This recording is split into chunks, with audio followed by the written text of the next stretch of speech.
तराज ओजस्वी अपने काम के लिए चर्चित माननीय मंत्री विजय चौधरी साहब, टाइम्स ऑफ इंडिया के एडिटर केशव प्रधान जी,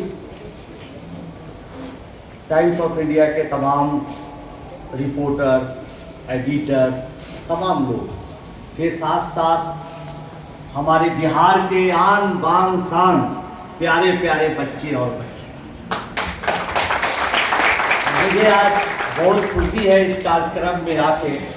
जैसा माननीय मंत्री जी ने बताया उसी तरह से हमारे केशव प्रधान जी ने भी बहुत दिन पहले से मुझे यहाँ आमंत्रित किया। मुझे इस दिन का इंतजार था क्योंकि इस अखबार से मेरा भी जुड़ाव बहुत पुराना है। स्कूल के समय में भी मैं जानता था इस अखबार के बारे में, पढ़ता था अखबार को। और सच में जैसा हमारे मंत्री जी ने कहा, ये अखबार एकदम निष्पक्ष, बिना किसी से प्रभावित हुए आप तक बच्चों खबरों को पहुंचाता है। क्या होता है कि हम लोग साइंस में पढ़ते हैं कि जो आईना होता है वो कनकेव होता है, कन्वेक्स होता है। एक अगर ऐसा किया जाए आईना को तो उसमें आकृति छोटी दिखती है, उल्टा कर दिया जाए तो बड़ी दिखती है। लेकिन टाइम्स ऑफ इंडिया एक ऐसा आईना है कि पूरी तरह से प्लेन है, जो सच है उसी को दिखाता है। इसलिए इस अखबार के प्रति मेरा सम्मान अपने स्टूडेंट लाइफ से ही रहा है। मैं भी बहुत कुछ सीखने के लिए जुड़ा। लेकिन एक बात बताना चाहूँगा बच्चों, आपको बहुत अच्छा लगेगा कि आप लोगों ने इतना आर्टिकल्स पढ़ा, मेरे द्वारा लिखे और अच्छे अच्छे विद्वानों द्वारा लिखे आर्टिकल्स को पढ़ा, तो लिखने की जो हमारी शुरुआती दौर में जो रुचि जागी, मेरा जो इंटरेस्ट हुआ लिखने का, वो टाइम्स ऑफ इंडिया अखबार के ही चलते हुआ। और आपको जान के बहुत सुखद आश्चर्य होगा कि जब मैं +2 कर गया था, ग्रेजुएशन कर रहा था, उसी समय से मैं टाइम्स ऑफ इंडिया में लिखता हूँ। और 1994 में जब मेरा ग्रेजुएशन कंप्लीट हो रहा था और कैम्ब्रिज जाने की बात चल रही थी, उस जमाने में मैंने एक बहुत बड़े आयोजन में गया था, IIT बॉम्बे। तो वहाँ पर जाके सारी चीज़ों को देखा, ऑब्जर्व किया और एक आर्टिकल लिखा था, मैड आफ्टर मैथमेटिक्स, जो 1994 में एडिट पेज पर all edition Times of India में छपा। तो उस जमाने से लिखने की चाहत मुझ में थी। कैम्ब्रिज यूनिवर्सिटी जाना था, पैसे हमारे पास नहीं थे। सबसे पहली खबर टाइम्स ऑफ इंडिया में ही छपी थी कि एक लड़का है जिसके पास हवाई जहाज का खर्चा भी नहीं है जाने के लिए। तो टाइम्स ऑफ इंडिया एक ऐसा अखबार है जो हर जरूरतमंद लोगों की मदद करता है। और टाइम्स ऑफ इंडिया के कार्यक्रम में आए इसलिए नहीं बोल रहे हैं, दिल से बोल रहे हैं कि जब टाइम्स ऑफ कैम्ब्रिज जाना मेरा खत्म हो गया कि मैं नहीं जा पाया और पापड़ बेचता था, उस समय यहाँ पर संपादक हुआ करते थे आदरणीय रिस्पेक्टिव श्री उत्तम सेन गुप्ता साहब। सेन गुप्ता साहब मुझे बुलाया और कहे कि आपका मैथ का स्किल है, आप इसमें कॉलम लिखिए। हमने कहा कि सर हम लगातार कैसे लिख सकते, मेरा उतना नॉलेज नहीं है, उतना ज्ञान नहीं है। अरे पढ़िए, उस समय इंटरनेट का जमाना नहीं था, लिखिए, हम मदद करेंगे। अब कि सर हम पूरा फ्लुएंसी के साथ लिख भी नहीं पाएंगे जो कि टाइम्स ऑफ इंडिया में छप जाए, हिंदी मीडियम का पढ़ा हुआ आदमी। तो अरे आप लिखिए, हम एडिट करेंगे। तो हमने हर 15 दिन पर एक आर्टिकल लिखा, चैलेंजिंग प्रॉब्लम्स इन मैथमेटिक्स करके, और 3.5 साल 4 साल तक वो लगातार छपा। और आज भी सारा क्लिपिंग में रखे हुए सहेज के इतना सा टाइम्स ऑफ इंडिया। तो दोस्तों, टाइम्स ऑफ इंडिया से मेरा जुड़ाव बहुत रहा। और मैं एक बात बनाना चाहूँगा कि टाइम्स ऑफ इंडिया ही एक ऐसा अखबार है, एक ऐसा प्लेटफॉर्म है, अखबार को छोड़ दीजिए, जिसमें पटना के ऑफिस में भी वर्ल्ड क्लास लोग रहे। हम याद उत्तम सेन गुप्ता को करते, इतना अच्छा उन्होंने चलाया टाइम्स ऑफ इंडिया को। दूसरी बात, जो उनकी ईमानदारी की चर्चा होती है, उनको गोली तक लग गई, फिर भी वो सब चीज लिखना, सच का सच लिखते चले गए, कभी भी उन्होंने समझौता नहीं किया। वो तो सभी पत्रकारों के लिए एक आदर्श बने। उसके बाद देखिए कि टाइम्स ऑफ इंडिया में एक फोटोग्राफर थे, उनका देहांत हो गया, KM शर्मा साहब। वो ऐसी रेयर तस्वीर खींचते थे कि उसकी चर्चा न्यूयॉर्क टाइम्स के लोग करते थे दिल्ली में, वाशिंगटन पोस्ट के लोग करते थे, और हम लोग भी देखते थे कि अरे लकड़ी पर आदमी चल रहा है, जाड़े की रात है, धुंध है, गजब गजब आर्टिस्टिक फोटो खींचते थे वो। तो टाइम्स ऑफ इंडिया में वर्ल्ड क्लास के ऐसे लोग थे जो पटना में रहकर काम करते थे। हमारे Rajkumar ji Times of India में बहुत काम किया, बहुत दिन, जिन्होंने अपनी पूरी जिंदगी लगा दी टाइम्स ऑफ इंडिया के लिए। हर मुसीबत में जब भी मुझ पर संकट आया, कोई हमला किया, कुछ भी ऐसी बात हुई, तो उन्होंने हमारी आवाज़ को टाइम्स ऑफ इंडिया में रखी। तो ऐसे ईमानदार और निष्ठ लोगों की परंपरा में हमारे केशव प्रधान जी भी हैं। केशव प्रधान जी ने कहा कि भाई इस तरह का एक हम लोग बिहार में पेज ला रहे हैं जो शिक्षा के प्रति समर्पित होगा। तो मुझे लगा, जैसा कि अभी माननीय मंत्री जी बोले कि हमारा दुर्भाग्य यहाँ खादान नहीं है क्या बच्चों, बाढ़ और कभी कभी सुखाड़। नॉर्थ में जाइए तो बाढ़, और इधर हम लोग मध्य बिहार के रहने वाले लोग सुखाड़ का है। लेकिन हम लोगों के पास क्या है भाई, हम लोगों के पास ऐसी प्रतिभाशाली बच्चों की, आप लोग जैसे बच्चों की ताकत है जो प्रतिकूल परिस्थितियों में भी, विपरीत परिस्थितियों में भी धारा के विरुद्ध बहती है, कम सुविधाओं में भी धारा के विरुद्ध बहते हुए पत्थर का सीना तोड़ देती है और दिखाती है कि बिहार में सच में प्रतिभा है। ऐसी प्रतिभाएं हैं। टाइम्स ऑफ इंडिया ऐसी प्रतिभाओं को खोजता है। बहुत सारे ऐसे लोग हैं जिनके पास ट्यूशन पढ़ने के लिए पैसा नहीं है, महंगे कोचिंग जाने के लिए पैसा नहीं है, लेकिन उनमें टैलेंट है लिखने का, कुछ बोलने का, कुछ नया क्रिएट करने का, क्रिएटिविटी है। ऐसे बच्चों को खोजा, ये बहुत बड़ी बात है। हम टाइम्स ऑफ इंडिया से भी रिक्वेस्ट करना चाहेंगे, बहुत बड़ी बात, लंबी बात नहीं बोलेंगे, छोटी सी बात, कि आप इतना अच्छा काम करते हैं लेकिन आप जन जन तक पहुंचिए। तो मेरा एक रिक्वेस्ट था कि जितना भी हमने करीब 20-30 आर्टिकल लिखा इस मुहिम में, तो मेरा आर्टिकल और जो भी एक्सपर्ट लिखे उसका कई बार हम लोग देखते हैं कि ऑनलाइन एडिशन नहीं।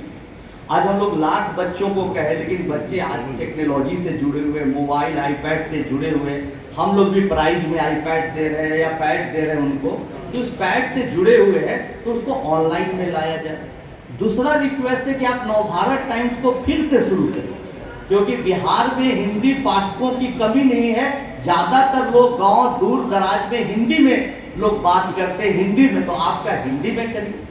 अगर आप हिंदी में नहीं भी कर पाते हैं तो कोई बात नहीं, जितना एजुकेशन टाइम्स में आर्टिकल छपे उसको अनुवाद करा के हिंदी में प्रकाशित करिए, ताकि गाँव के भी बच्चे पढ़े और इसका फायदा उठाओ।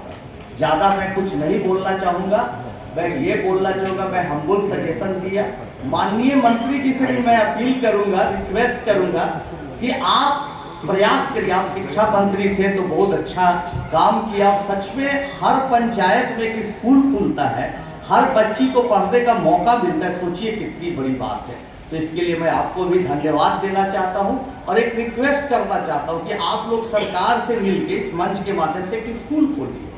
एक सर्बिया में स्कूल है बच्चों, आप सभी बच्चों को बताना चाहिए, सर्बिया में, यूरोप में एक स्कूल है, स्कूल फॉर एक्सेलेंस करके है, उसको स्कूल ऑफ जिम भी लोग बोलते हैं।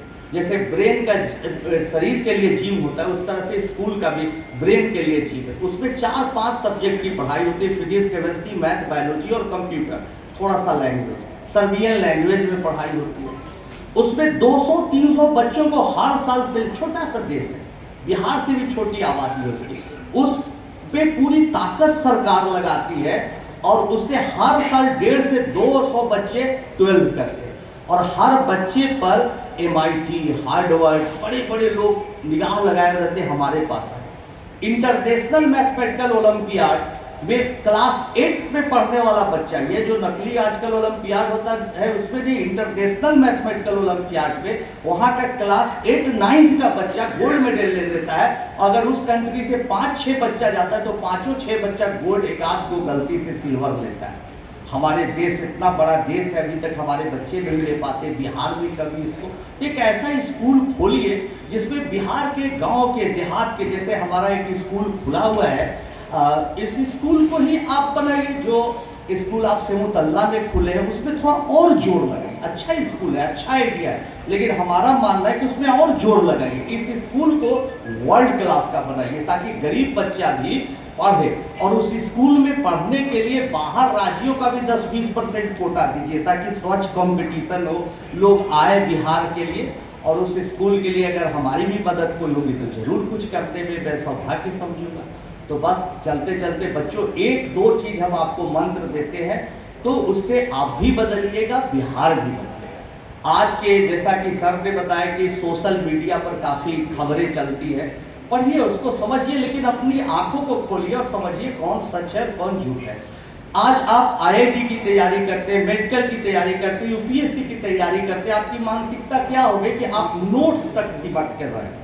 कोई नोट्स दे दिया, 4 प्रॉब्लम दे दिया, 10 प्रॉब्लम दे दिया, बनाया, रटा रटाया क्वेश्चन, ज्यादा से ज्यादा मार्क्स आए, इसके लिए है। लेकिन हम दिल से बता रहे हैं, अपने एक्सपीरियंस के आधार पर बता रहे हैं, पढ़ा लिखा हुआ बहुत जीवन में काम नहीं आता है, डिग्री काम नहीं आते, काम आती है कि आपका सामाजिक ज्ञान की काम। मुझे ये नहीं आया कि मैथ में मेरे 4 पेपर बाहर में पब्लिश हो गए, काम आया कि हमने कम से कम सैकड़ों आर्टिकल लिखे, टाइम्स ऑफ इंडिया में लिखने के लिए बहुत सोचा, पढ़ा, देश दुनिया को देखा, ये काम आया। इसलिए अपना ज्ञान को बढ़ाने के लिए अखबार जरूर पढ़ें। अखबार पढ़ने से पूरी दुनिया आपके सामने होगी, नहीं तो आप एक ऐसे इंसान बन जाएगा कि अच्छा मार्क्स होगा, अच्छा कंप्यूटर चलाना जानेगा, अच्छी नौकरी भी मिल जाएगी, लेकिन कुछ देश के लिए नया नहीं कर पाएगा, कुछ नया इनोवेट नहीं कर पाएगा। इसलिए अखबार जरूर एक बार पढ़ने का प्रयास करिए। और दूसरा, अब एक बात ये भी दिल से बोल रहे हैं कि देखो भाई, बिहार अभी माननीय मंत्री जी ने भी कहा कि हाँ इतनी प्रतिभाएं हैं, इतना मेहनत है, सरकार भी पिछले 1.5 दशकों से कितना अच्छा काम करी, फिर भी जो ग्रोथ होना चाहिए तो वो और होना चाहिए।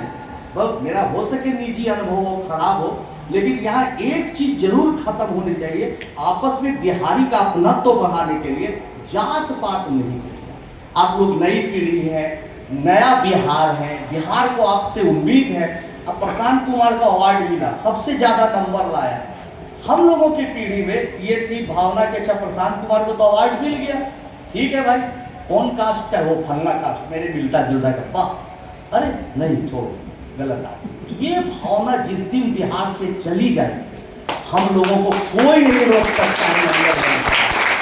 इसलिए आदमी की पहचान एक बिहारी के तौर पर होना चाहिए, उसके प्रतिभा के तौर पर होना चाहिए, उसके जाति के तौर पर नहीं। जैसे बिहार को कुछ चीजें खदान नहीं मिलना, बिहार को बाढ़ मिल जाना, प्रकृति है, इसलिए जाति भी लोगों को अपने आप मिलती है। लोग धर्म बदल सकते हैं जाति के, इसलिए धर्म के भी आधार पर, जाति के भी आधार पर किसी की पहचान नहीं होनी चाहिए, उसके व्यवहार और उसकी प्रतिभा पर हुई, पहली बात। और दूसरा, जितना ज्यादा से ज्यादा आप एक्सपेरिमेंट करिए, लोगों से मिलिए जुलिए, अखबार पढ़िए, उतना फायदा होगा। ये 2 चीज को अगर आप लेके चलते हैं तो जीवन में आने वाले टाइम पे बिहार सबसे अच्छा राज्य आज भी है, कल और अच्छा होगा।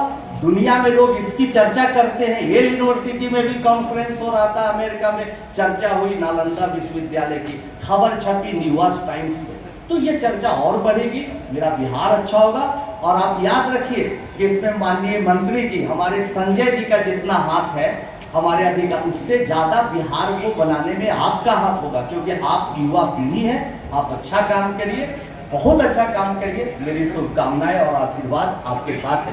धन्यवाद।